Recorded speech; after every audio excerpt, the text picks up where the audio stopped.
Time for your morning news now. The alleged abductor of a pregnant Beaver Dam teen has been extradited to Wisconsin. 40-year-old Gary Day was taken into custody by Wisconsin authorities yesterday. He allegedly took Sophia Franklin out of the state in February. She was reported missing for 2 months before found at a truck stop in Nebraska. Day faces 2 counts of child enticement and 2 counts of child abduction. One of the 3 suspects in a North Side shooting faces a bond hearing today. 19-year-old Jason Moran and 2 juveniles face attempted first-degree intentional homicide charges. Police found a victim with a gunshot wound during a March 9th fight in North La Crosse.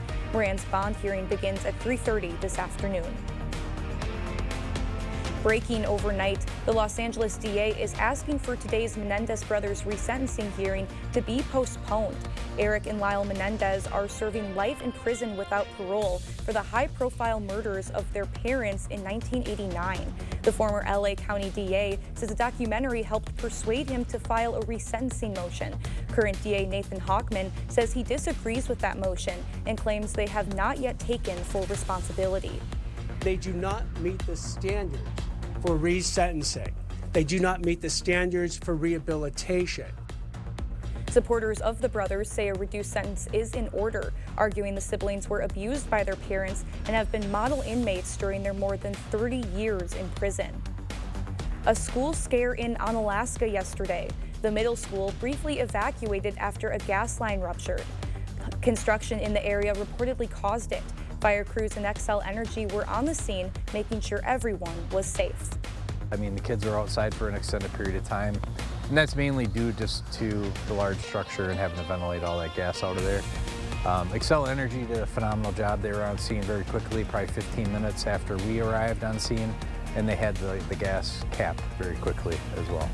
As a precaution, gas to the middle school was shut off for the rest of the day. A News 8 Now follow-up after those school budget cuts in Prairie du Chien. The district needed to cut $1.4 million following a failed operational referendum. This means faculty positions, bus routes, and student programs like some sports teams, clubs, and student council have to go. On Monday, the school district told parents and staff members about the cuts.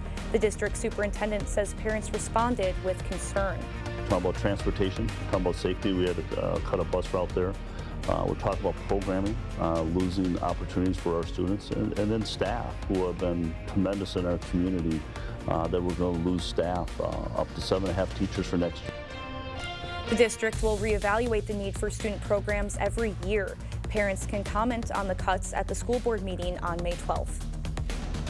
All right, let's get back to the forecast here as we get into it. You can see we've got the radar coming in. As you look by Highway 20, you're looking at thunderstorm activity moving on in, and there's hail associated with this as well.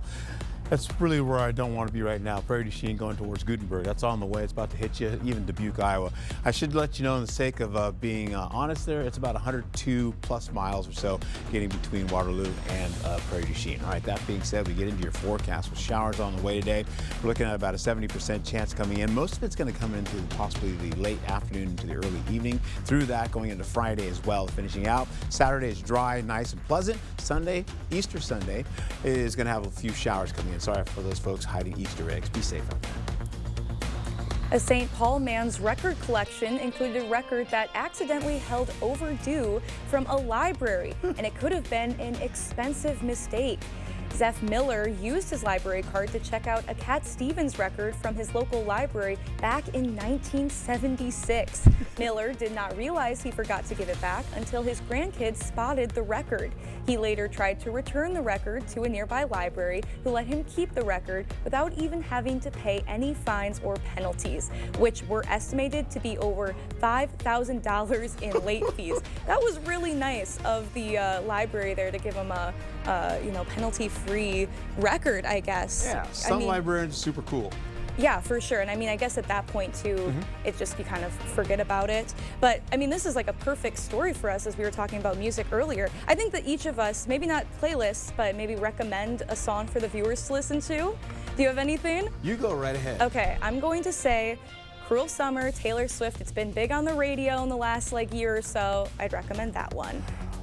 Okay, well, we have to wrap up, so thank you for waking up with us this morning. We'll see you back here at noon with